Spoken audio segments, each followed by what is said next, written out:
Hey everyone, checking in on the cryptocurrency space. We're going to look at the names we've been covering recently: Bitcoin, Ethereum, Litecoin, XRP, BNB, NEO, EOS, ONT, TRX.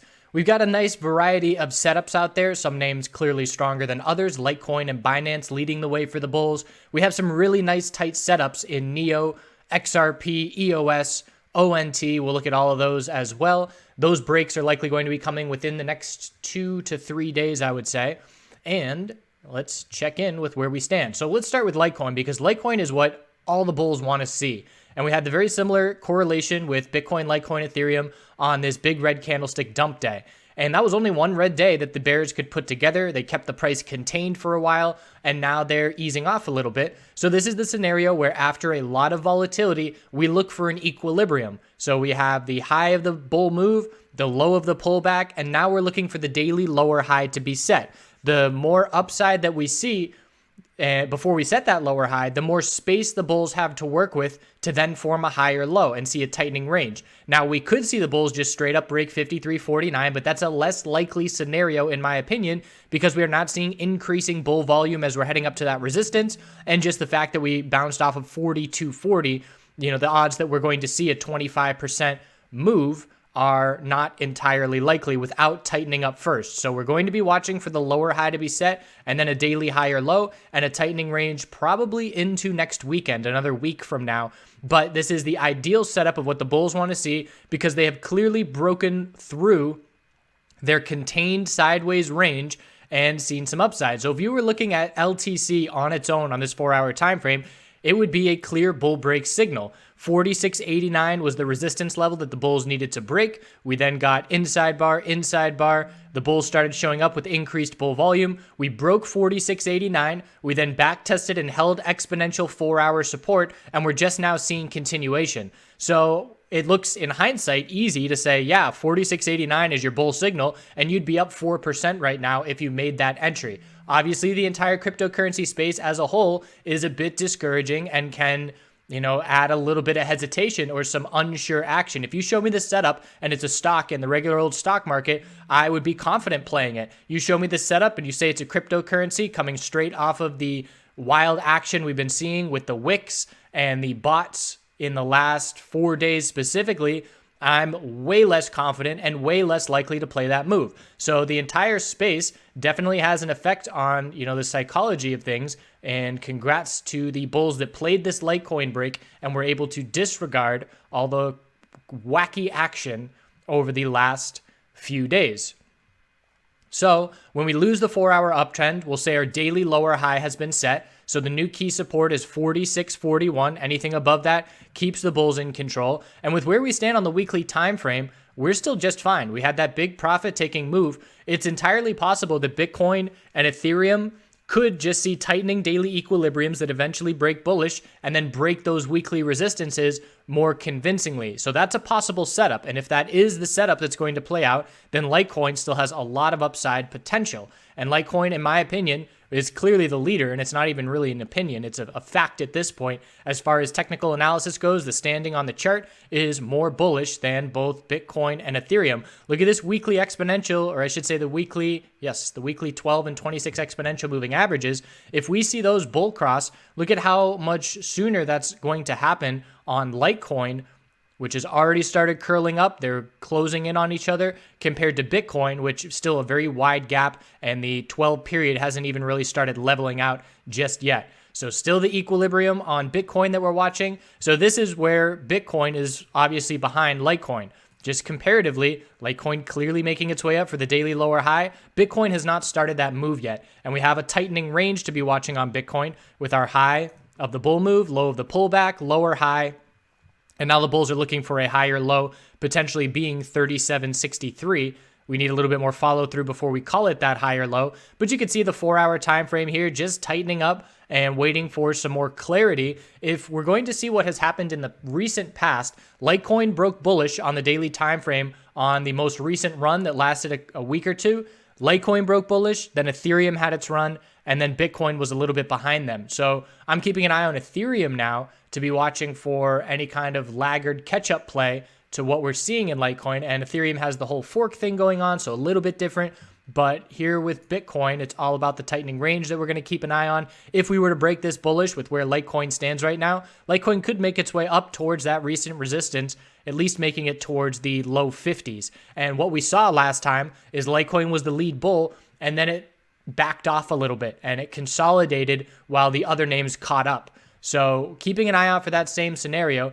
And what we're looking for on Ethereum, look at the lower pattern. Every day it's a lower high. So that's now 6 days in a row with a lower high each day. And it's a very different setup. So we have Litecoin with the bull setup. It's almost like the story of the three bears with, one too hot, one just right, one too cold. So Litecoin is the clear lead bull, Bitcoin is in a tightening range, and Ethereum still very clear 4-hour lower highs, 141.09, 140, 139, 137.53. And as long as we keep seeing these 4-hour lower highs and rejections from exponential resistance, the bears are extremely comfortable. But keep an eye on Ethereum for when this 4-hour lower high pattern breaks, because we will be looking for the bulls to make their way up towards the 140s if that lower high pattern breaks. It's entirely possible that it's not going to break, and if Bitcoin breaks its daily equilibrium bearish, then we're going to be looking for Ethereum to head back down to the low 120s. So we're obviously always going to be watching what Bitcoin is doing, but when Bitcoin trades sideways, as it has been the last few days,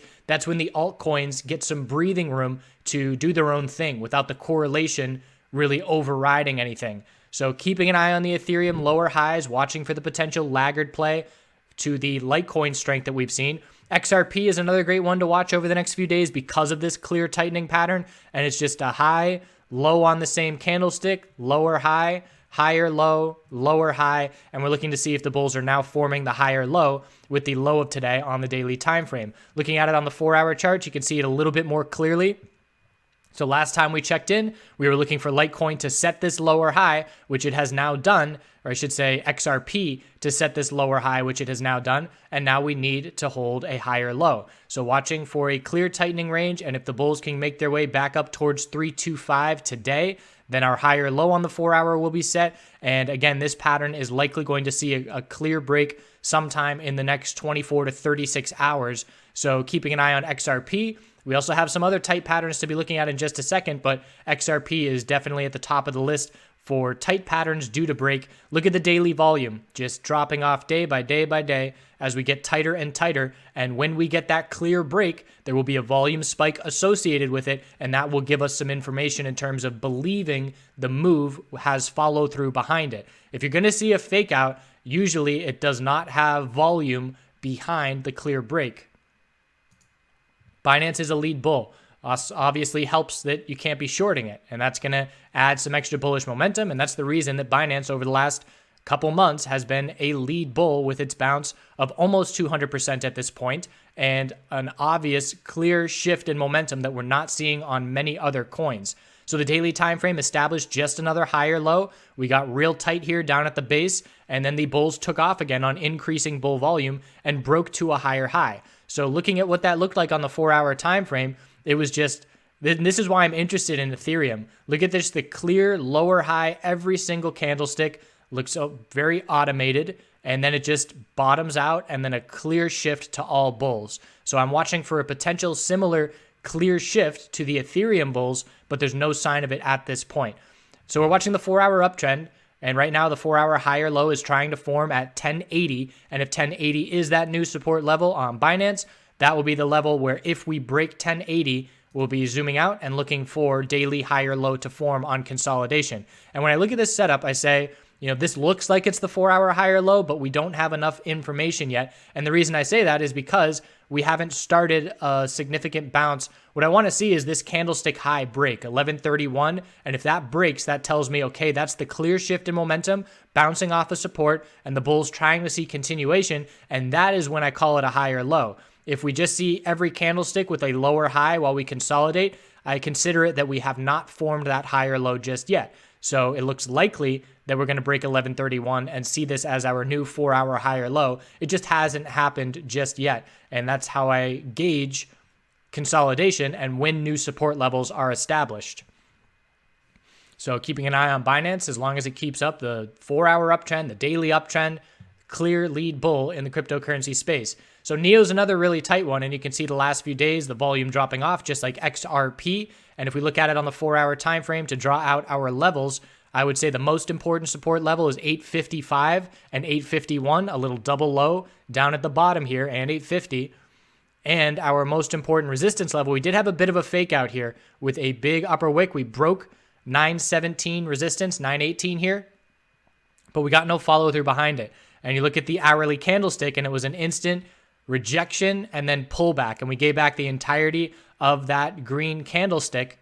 And that's obviously not a good sign in terms of you always want to be establishing a higher low after breaks and not giving it right back. So that was a little bit of a clue for a fake out there.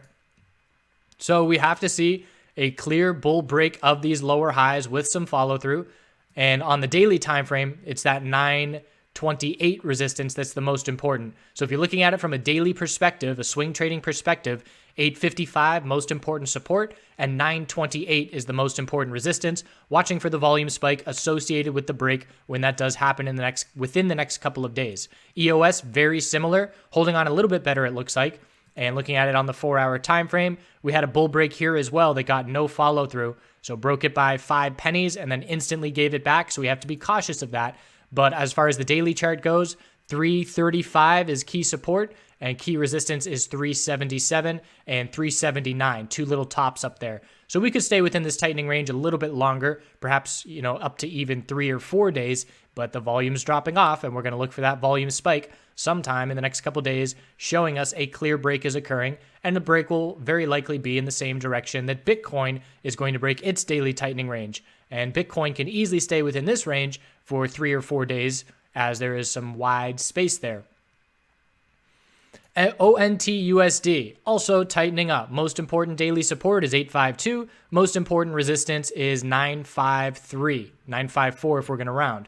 So here looking at on the 4-hour time frame, we had the attempted shift in momentum, but we're double topping here at 951 and 954 and also double bottoming down at support. So you can see how clear this channel has been respected over the last couple days, and we're heading down towards support again right now. Bulls are going to have to hold that level and try and bounce up. So playing within this channel, there is definitely enough range to play here where, let's say I'm looking at a bottom fishing entry and I make an entry and put a stop loss below 84 cents and then just looking for a bounce. And we don't even have to break resistance for that to be a well worthwhile trade. Even just making our way back up to the middle of this channel ends up being a 5 to 7% move. So worth watching for the potential of a bullish entry, the hourly RSI, if we were to get down to oversold like we just did. So here's an example, 86 to 90, that's a 4% plus bounce in a few hours just from hourly oversold conditions. And when you have hourly oversold conditions, and I'm speaking in general with technical analysis, specifically stocks, when you have hourly oversold conditions entering towards a key daily support, that's when you have the best odds for a bottom fishing scenario. And I did the exact same thing with MJ this week with Cron. And let's just pull it up as an example real quick. So Cron on the daily time frame had a clear support approaching down here at 1872. And this is a daily equilibrium, just a tightening range. So I'm watching this key support, and here's the pullback that we were looking at, and we had a gap down open, which you crypto people don't really know about, so we'll leave that out of it. But the hourly RSI is oversold, or was oversold, right at the start of the morning. RSI was right under 30 down at the low, and then made an entry and had a very big profitable bounce because of the hourly oversold conditions heading to key daily support. That's what I'm trying to drive home.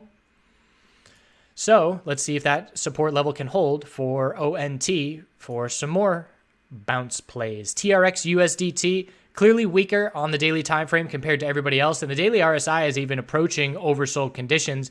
But we have to remember the bigger picture, the weekly time frame. This is still a more bullish setup than a lot of other individual names, specifically Bitcoin. Bitcoin right now is 20% above its bottom.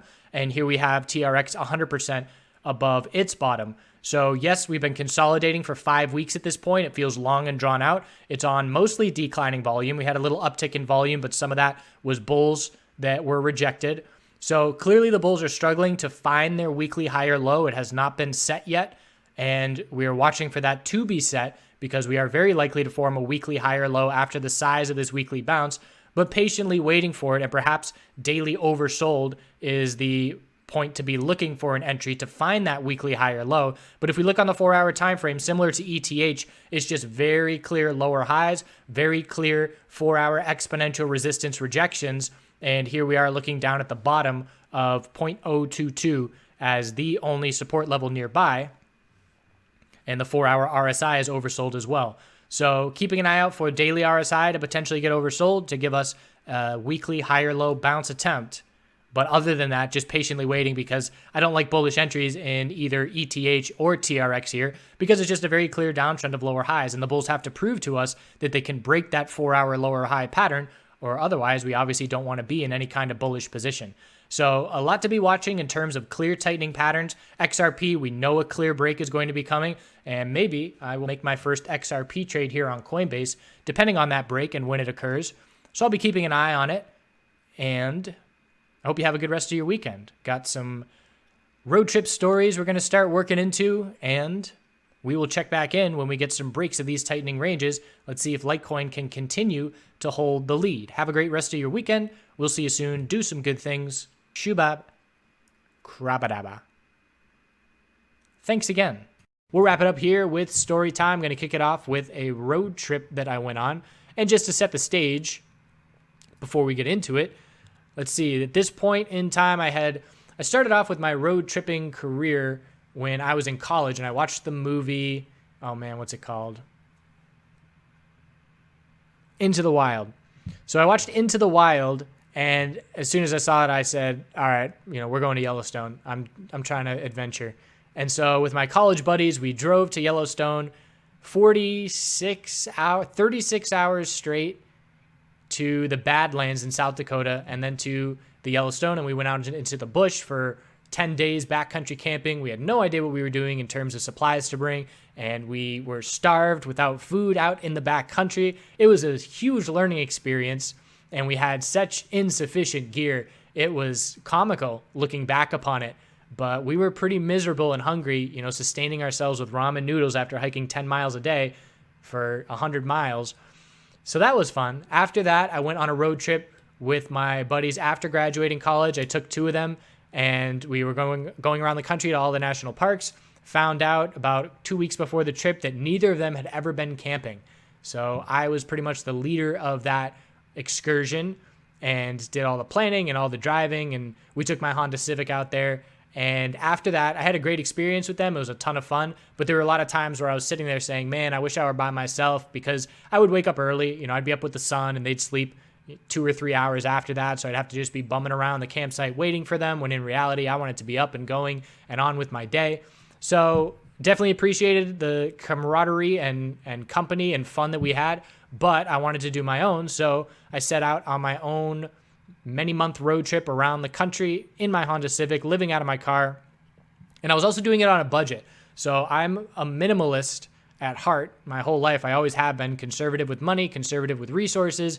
And so I had a game plan of, I'm just going to try and live out of my car and do this adventure with as much money as I'd be spending on rent. And I had saved up at that point in my trading career. I had success in the U.S. marijuana penny stock market, and I had saved up enough, maybe $20,000, that I was comfortable to know that I could, travel around for a year and figure some things out and have some fun before I looked at the job world and looked at, making money. And at that point, I didn't think I was going to be a full-time trader my whole life. I hadn't gotten to that point. I had some successful swing trading, and I traded a little bit while I was on my road trip by myself. Not a whole lot, but just some swing trades. There would be times where I wouldn't have internet for a whole week, so I would do some swing trading. And there were times where I would be, put in one place for a couple weeks visiting a friend or something, and that would allow me to do some trading as well. But overall, I was slowing way down on trading and just looking to do some adventuring. So started it off in, that's what my life was. That was everything that I owned that I would put in my car, and had all the essentials. I had a big tent that I grew up with. This was like a 6-person party tent. I had a 4-person tent that I would bust out when I was camping out of my car. And then I had a 1-person tent that was really light for when I was backcountry camping. I had all my rain gear, and this was my sleeping mat, which part of being a minimalist, I made tons of mistakes in terms of, skimping on my gear. This army pad is what, like $8. It's this thick. You might as well be sleeping on the ground. It did nothing. And I said, all right, now I need to buy a $100 sleeping mat after this experience because I was just miserable and it wasn't worth it. There are some things that money is worth being spent on, and a sleeping mat is definitely one of them. So that was another lesson that I learned. So that was what I left with in my car. Didn't have much else room, and because the Honda Civic's very small, it was completely filled up. I started on the East Coast in North Carolina in the Smoky Mountains, pretty close to where I'm living right now, and that's why they call them the Smoky Mountains, because the elevation has the clouds rolling right through them, and it's an awesome national park.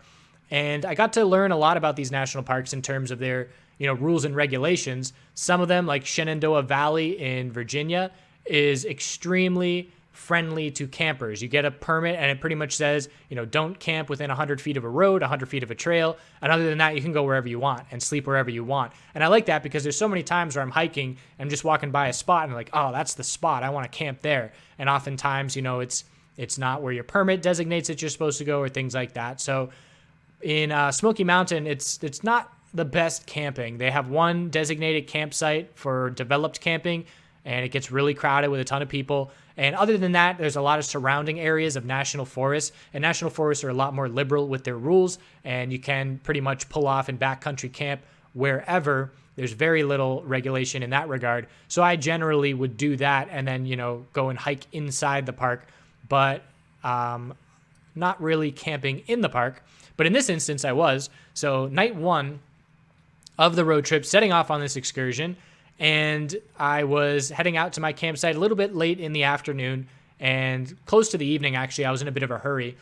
So got into the trail, started hiking. I think I had maybe 1.5 miles, 2 miles to get to my campsite. Got about a third of the way there, and it just started downpouring. And, I had some rain gear, but this is the kind of downpour that no matter what, everything's going to be soaked, and you're going to have to set up your tent, and your tent's going to be soaked, and your sleeping bag's going to be soaked. And so I just turned around and walked back to my car, took off all my clothes, got naked in my car, and just sat there for a while and started to have the doubts, what am I doing?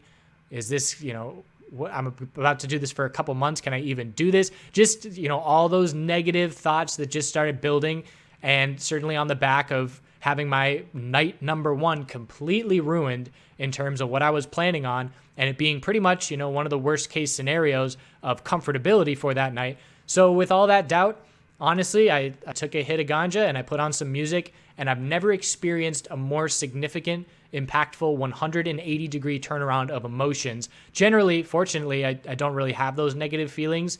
I have a very happy life that I'm very grateful for, but in this instance, it was just like, whoa, I can't wait. This is so exciting. Everything is perfect. I couldn't be happier. And that I will always remember for how notable the complete turnaround in mental state was with just those two little combinations. And I think it was either listening to Pink Floyd and Jimi Hendrix when it happened as well. Very notable. I wrote that down somewhere. I also took notes and dream journal. That's another thing. With the part of this trip that I was doing, a big goal I had was learning lucid dreaming. And I was already lucid dreaming at that point, but I just mean getting really good at it and reading about it. So I brought multiple books with me, and I was keeping dream journals, and I was adjusting my sleep schedule to wake up really early in the morning and then go do something and break up my sleep cycle and then go back to sleep for an hour or two. And that's when you have the best lucid dreams. And I actually just had a lucid dream when I was napping an hour ago before making this video. But that was a good start. So I camped in the Smoky Mountain National Park for a couple nights after regaining my composure. And I've gone there in the summer, in the winter, maybe 3 or 4 times total. And I've never gone there without seeing elk. So there's elk all over, and they're just hanging out. They're used to people, very accustomed to it.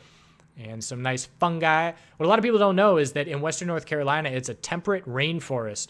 So it's extremely lush. They get a lot of water that, supplements all these plants. And there's tons of plant life. I want to say there's some kind of statistic like the most diverse plant life in the continental United States. I might be making that up, but it's something along those lines in terms of the variety of plant life. And if you've been to Western North Carolina in the summer, it blows you away with how lush everything is. And it does seem like a jungle. So here are some fungi getting all up on a tree. And one of my favorite parts about road tripping is water. Drinking, fresh sources. And this is a really easy filter that you just scoop up the water and hang it. And within 5 minutes, you have a gallon filled up of fresh mountain creek water. And obviously, the closer to the source, the closer into the top of the mountains you get it, the better it's going to be in terms of cleanliness. But that was something that I really started to appreciate, just fresh, clean water directly from the source. And that helped me feel really connected. So this entire road trip, we're going to go through all the states and all the national parks. And I took a bunch of pictures, not much video. But this entire road trip, in my opinion, shaped a lot of my psychology and personal everything about me that makes me a good trader. So I do think there are contributions to that. A lot of comfortability being alone. And it's almost to the point now where, I need space to be alone because I enjoy it so much. But that was definitely due to this road trip and so many months on the road being alone. And there were times where I would go, a couple weeks without having any interaction with people aside from, just in passing hellos. So let's see what else. Syncing up with the sun.